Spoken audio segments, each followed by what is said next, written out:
Ulcerative કોલાઇટિસની સમસ્યા કે જેમાં આંતરડામાં ચાંદા પડે, ડૉક્ટર એટલે સુધી કહેતા હોય કે તમારું આંતરડું કાપી નાખવું પડશે અને સ્ટૂલ બેગ રાખવી પડશે. એટલી હદે આંતરડામાં ચાંદા હોય, ઘણી બધી અલગ અલગ સારવારો કરાવતા હોય, પેશન્ટ એટલી હદે હેરાન થઈ ગયા હોય અને છેવટે આપણી આયુર્વેદની 4 મહિનાની દવાથી અલ્સર પૂરા મટી ગયા હોય અને મળ બંધાવાનું શરૂ થઈ ગયું હોય વ્યવસ્થિત. એવા પેશન્ટ મારી સાથે છે હીરાભાઈ, કે જેની સાથે આપણે સાંભળશું અને એમને શું પ્રોબ્લેમ હતો એ પૂછશું.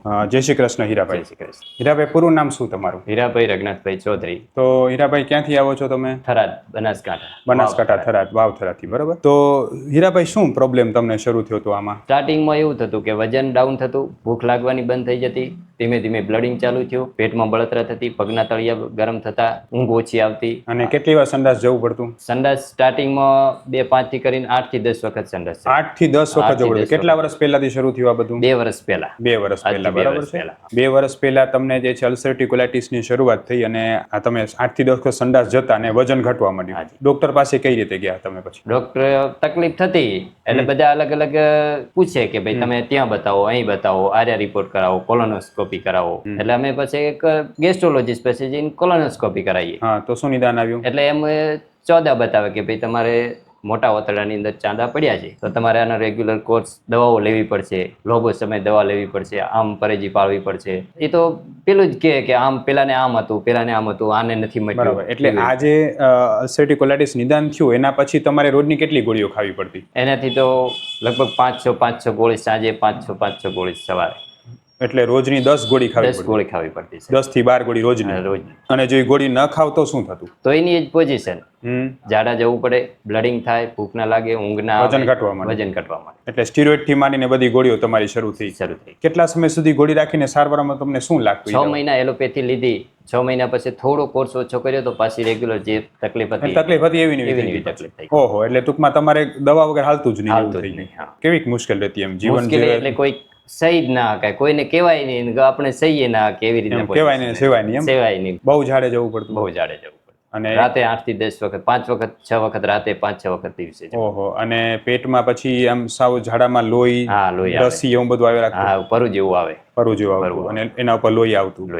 બરાબર. અને ઈ બધી સમસ્યાઓને કારણે પાછું વજન સતત ઘટતું જતું. નબળાઈ પુષ્કળ લાગતી? પુષ્કળ નબળાઈ. ઊભા ન થઈ શકતા. આપણે ઊભું થવું હોય તો વિચારીએ કે કોઈ આપણને ઊભા કરશે કે ચલાવશે. ઓહો, એટલી હદે ટૂંકમાં ખાટલાવશ થઈ જવું. ઉનાળો હોય એટલે વધારે તકલીફ થાય, શિયાળો ચોમાસું આવે એટલે થોડા ઠંડા દિવસમાં સારું રહે, પાછા ગરમીના દિવસે ચાલુ થાય એટલે વધારે તકલીફ. પછી તમારું કામકાજ શું કરતા તમે? કામ તો માર્કેટ યાર્ડમાં ઓફિસે જવું અને ઘરે કામ જે ટૂંકમાં કામ ના થતું. બસ આ કારણોસર તમારા કામમાં મુશ્કેલી પડતી હશે? ખૂબ મુશ્કેલી પડતી. અમારે સંબંધીઓ હતા, એ થોડું આવીને મને રાહત કરી અને કામ ચલાવી લે. ઓહો, બરાબર. એટલી હદે મુશ્કેલી. તો પછી તમે જ્યારે એલોપેથી ડોક્ટર પાસે ગયા અને તમને કોલોનોસ્કોપી કરી તો શું ડોક્ટરે એમ કીધું આજીવન દવા લેવી પડશે? આજીવન દવા લેવી પડે. બરાબર. અને એમે કીધું કે ચાંદા વધારે છે તો ઓપરેશન કરવું પડે? હા, ઓપરેશન કરવું પડે, એવી તમારે તૈયારી રાખવી પડે. દવા લેવી જ પડશે.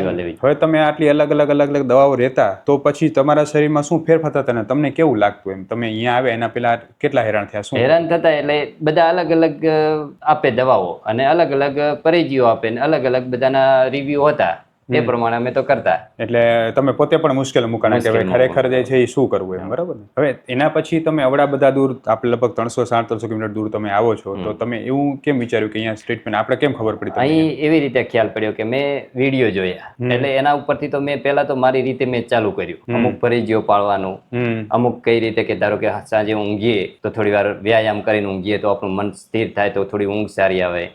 અમુક ખોરાકમાં ફેરફાર કર્યા. બરાબર. પછી મને વિચાર આવ્યો કે તો આ તો આપણે કરી શકીએ છીએ, પરેજીઓ આપણે પાડીએ, તો એની સાથે મારે દવાની જરૂર છે સારી. પછી તમે અહીંયા આવ્યા? તો કીધું હવે એક છેલ્લો ટ્રાય કરી દઈએ. અને મેં તમારા અલ્સરેટિવ કોલાઇટિસના વિડીયો જોયા, બીજા ગેસના કે જે કબજિયાતના વિડીયો હતા, એટલે મને એમ લાગ્યું કે ચલો આપણે ત્યાં જઈએ અને એક ટ્રીટમેન્ટ ચાલુ કરીએ. પછી તમે અહીંયા આવ્યા અને આપણે જે છે એ લગભગ 4 મહિના રેગ્યુલર દવા શરૂ રાખી, બરાબર છે? 4 મહિના. તમારા શરીરમાં શું ફેરફાર થયો? પહેલી જ વખત હું અહીં આવ્યો, રૂબરૂ મળ્યો હતો. એના પછી મેં 4 થી 5 મહિના જે દવા લીધી મેં ઓનલાઈન મંગાવેલી છે. મને ખૂબ સારા અહીંથી જવાબ મળ્યા છે, દવા ટાઈમસર મોકલી છે, અમુક કોઈ તકલીફ પડી જેમ કીધું એવી રીતના દવાઓ આવી, એવી રીતના મેં દવાઓ લીધી. અલ્સર કોલાઇટિસની અંદર મને 85 થી 90% કમ્પ્લીટ રાહત થઈ ગયેલી છે. બરાબર છે. હવે તકલીફ છે થોડું મળ બંધાય અને થોડી કબજિયાત રહે છે, એના માટે હું ફરીથી મળવા માટે. હવે ખરેખર જે છે હીરાભાઈની જે તકલીફ છે મારે એના વિશે તમને થોડું કહેવું છે. અલ્સરેટિવ કોલાઇટિસના મુખ્ય 3 કારણો આયુર્વેદમાં કીધા છે. સૌથી પહેલું કારણ છે પાચન શક્તિ બગડે, આંતરડામાં સોજા આવે. બીજું કારણ છે આંતરડાના સોજા સતત રહે અને પેટમાં ગરમી રહે એટલે ધીરે ધીરે એમાં ચાંદા પડે, સોજા વધે, એમાં ચાંદા પડે અને ચાંદામાંથી લોહીને રસી આવે એટલે અલ્સરેટિવ કોલાઇટિસ જેવા ઝાડા થાય, સંડાસમાં લોહી આવે અને ચિકાસ આવે. હવે આ બધા કારણોમાં ચિંતા પણ એક મોટું પરિબળ હોય છે. એટલે ચિંતા, પેટની ગરમી અને સાથે સાથે જે છે એ પાચન શક્તિ નબળાઈ, આ બધું ભેગું થાય એટલે આ પ્રકારનો રોગ થાય છે. હવે આ રોગમાં મોટા ભાગના લોકો માત્ર ને માત્ર મળ બંધાવવાની દવા ઉપર જ કામ કરે છે, જ્યારે આયુર્વેદ કામ કરે છે રૂજ લઈ આવવાની દવા ઉપર. આંતરડામાં રૂજ ના આવે ત્યાં સુધી તમે ગમે એટલી દવા લો, જેમ હીરાભાઈ કીધું કે રોજની 10-12 ગોળીઓ કરતા ગોળી બંધ કરો એટલે પાછું એવું ને એવું, બરાબર? એ 10-12 ગોળીઓએ ખાલી માત્ર ને માત્ર લક્ષણને કંટ્રોલ કર્યું પણ એના રોગને ન મટાડ્યું. આપણી દવાથી છેવટે એમને એવું થવા માંડ્યું કે મળ ગંઠાવા માંડ્યો ને હવે કડક મળ આવે છે. એટલે એ મને મળવા કે સાહેબ કડક મળ આવે તો શું કરવું? ખરેખર તો એ એમના માટે બહુ સારી વસ્તુ કહેવાય કે ભણ બંધાવાનું શરૂ થઈ ગયો, હવે એને સોફ્ટ કરવો બહુ સરળ છે આયુર્વેદમાં. પણ એક વખત મળ બંધાય એનો મતલબ એ શું કહે છે કે એનાથી આંતરડામાં રૂજ આવી ગઈ છે, અલ્સર ઓછા થઈ ગયા છે અને અંદરથી જે છે ચિકાસ આવવાની ઘટી ગઈ એટલે મળ જે છે બંધાવાનો શરૂ થયો. લોહી તો હવે લગભગ આવ્યું જ નહીં હોય ને? લોહી નથી આવતું, લોહી તો સ્ટોપ થઈ ગયું છે. હા, બરાબર. જે દેખાતું જ નથી. તો હીરાભાઈ, તમને આ બધી સમસ્યા એટલા બધા હેરાન હતા તો તમે લગભગ વિલાયતી સારવારમાં ને બધામાં કેટલો ખર્ચો કરી નાખ્યો છે? ખર્ચો 1.5 થી 2 લાખ રૂપિયા ખર્ચે. કેટલી કોલોનોસ્કોપી કરી? 3 વખત કોલોનોસ્કોપી કરાયેલી છે. હવે તમે મને એ કહો કે આપણી આ 4 મહિનાની સારવારમાં તમને શરીરમાં જે ફેરફાર લાગો એ શક્તિ લાગી કે શું ફેરફાર થયો શરીરમાં? આના લીધે એક તો સ્ફૂર્તિ, કામ કરવામાં આપણને થાક નથી લાગતો. જે પ્રમાણે રેગ્યુલર દવાઓ અને ખોરાકની પરિચય પાડીએ તો આપણે આખો દિવસ થાક ના લાગે. જે કામ કરવું હોય આપણે વ્યવસ્થિત કામ કરીએ. ઊંઘ સારી આવે, વિચારો થાય, અમુક વખત એવું થાય કે વિચારોમાં મગજ ટેન્શન હોય તો ઓછી આવે, બાકી ઊંઘ સારી આવવા માંડી. ચિંતાનો તો રોગ છે, રોગ ચિંતાનો છે એટલે થોડી તકલીફ રહેતી, બાકી સારું રિઝલ્ટ મળે છે. હવે તમે મને એ કહો કે ત્યારે હવે તમને સંડાસ કેટલી વાર જવું પડે છે? હાલ 1 થી 2 વખત. એક વખત ના લાગે તો કદાચ બીજી વખત ટ્રાય કરો. અને હવે ઝાડા, લોહી, રસી કાંઈ નથી આવતું? ઝાડા, લોહી, રસી નથી. પેલા કરતા ભૂખ ને બધું કેટલું ભૂખ વધ્યું? સારી લાગે છે. તમે મને પેલા કહેતા તમે પેલા કહેતા હતા કે જમ્યા પછી પેટ અતિશય ભારે થતું, ના, એ બધું ઓછું થઈ ગયું, બંધ થઈ ગયું છે. હું ડોક્ટર વિશાલ પંડ્યા એક MD આયુર્વેદ ડોક્ટર છું. મેં મારો 10 વર્ષ સુધીનો MD આયુર્વેદનો અભ્યાસ જામનગરની વિશ્વ પ્રસિદ્ધ આયુર્વેદ કોલેજમાંથી કરેલો છે. 2011થી એટલે કે છેલ્લા 13 વર્ષથી હું ગાંધીધામ કચ્છ ખાતે NABH માન્યતા પ્રાપ્ત પંચકર્મા આયુર્વેદ હોસ્પિટલ ચલાવું છું. અમે લોકોએ આયુર્વેદ સારવારથી હજારો દર્દીને સાજા કર્યા છે. તેના વિડીયો રિવ્યૂ અમારા આ જ ફેસબુક, ઇન્સ્ટાગ્રામ કે યુટ્યુબ ચેનલ ઉપર છે, જે જરૂર જોવા અને જાણો કે કેવા કેવા જૂના રોગો કેટલા ઝડપથી સાજા થયા છે. અમે 2 રીતે સારવાર કરતા હોઈએ છીએ.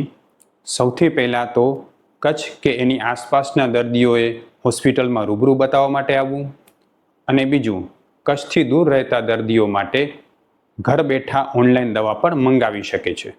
વધુ માહિતી માટે નીચેના નંબર ઉપર હાય લખીને વોટ્સએપ કરો એટલે તમને ફીસ કેટલી છે, કોર્સ કેટલો કરવો પડશે વગેરે માહિતી વોટ્સએપમાં મોકલી આપશું.